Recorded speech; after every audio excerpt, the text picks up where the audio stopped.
Yang mulia, Dewan Penguji, yang terhormat, para tamu undangan, dan saya hormati rekan-rekan IPSA Batch 35 Surabaya.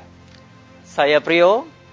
Assalamualaikum warahmatullahi wabarakatuh. Waalaikumsalam warahmatullahi wabarakatuh.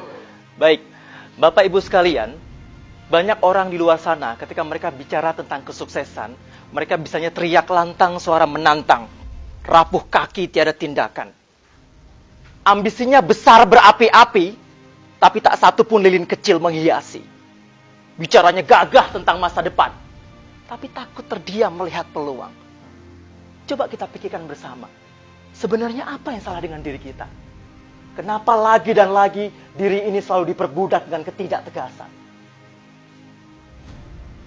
Pada kesempatan kali ini, Bapak Ibu sekalian, saya akan sedikit mempresentasikan tentang kiat sukses dan bahagia.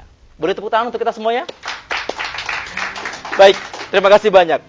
Pertama, kiat menuju sukses dan bahagia adalah satu. Kita harus memiliki yang namanya motivasi. Saya ulang kembali lagi. Kita harus memiliki yang namanya motivasi. Kenapa? Karena kalau kita bisa memotivasi diri kita sendiri atau termotivasi oleh orang lain, kita akan punya yang namanya start to act. Sebuah niat, langkah awal untuk mau bertindak, mau berbuat, mau berjuang, mau berproses. Banyak orang di luar sana, ketika mereka bicara tentang sebuah impian, mereka hanya berhenti sebatas hanya di lisan, tanpa adanya sebuah tindakan nyata yang sungguh-sungguh ingin diperjuangkan. Berikutnya, kalau kita bisa memotivasi diri kita sendiri, atau termotivasi oleh orang lain, kita akan punya namanya willingness, sebuah kemauan. Kemauan untuk mau memperjuangkan apa yang betul-betul ingin kita perjuangkan. Banyak orang yang punya pengetahuan, banyak orang yang punya kemampuan. Percayalah, mereka tidak akan pernah menjadi siapa-siapa dan bukan apa-apa. Tapi situasinya kita balik. Coba kita kondisikan. Seandainya saja kita tidak punya kemampuan, pun tidak punya pengetahuan, tapi kita punya kemauan.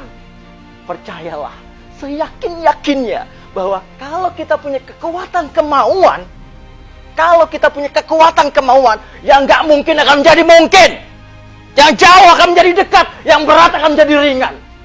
Itulah kalau kita punya kemauan. Berikutnya, kiat sukses atau bahagia. Yang kedua adalah kita harus punya yang namanya pressure, sebuah tekanan hidup. Mungkin Bapak Ibu setuju bahwa kalau kita membaca sedikit biografi orang-orang yang sudah sukses, kebanyakan mereka sukses terjadi karena pengalaman hidup yang penuh dengan derita-derita, penuh dengan drama-drama, penuh dengan hal-hal yang menyusahkan. Dan kalau kita evaluasi, ternyata kesusahan itu adalah sebenar-benarnya motivasi. Setuju tidak kira-kira? Kesusahan itu adalah motivasi yang sesungguhnya. Makanya saya bilang, susah itu motivasi. Ketika banyak orang di luar sana susah itu dianggap sebagai sebuah beban, menurut saya, susah itu motivasi. Jadi kalau mau sedikit tanya jawab ya, siapa yang mau susah? Mungkin saya mau susah. Karena banyak orang di luar sana ketika dihadapkan dengan yang nyaman-nyaman, yang enak-enak, semua serba ada, akhirnya tumpul Bapak Ibu. Yang ada apa? Males, nggak mau memperjuangkan. Sedangkan umur-umur seperti kita ini kan masa-masa produktif yang harus terus berjuang dan belajar. Itu. Ngomongin soal susah itu adalah motivasi. Saya sedikit cerita tentang pengalaman hidup saya, bahwa ternyata orang yang mendapatkan kesusahan itu akan terus menjadi model utama untuk sungguh-sungguh mau berjuang. Dulu Bapak Ibu, ketika saya masih SMP, ibu saya itu memberikan ongkos sekolah untuk saya itu sebesar 1.500 didapatkan dari hasil menghutang tetangga.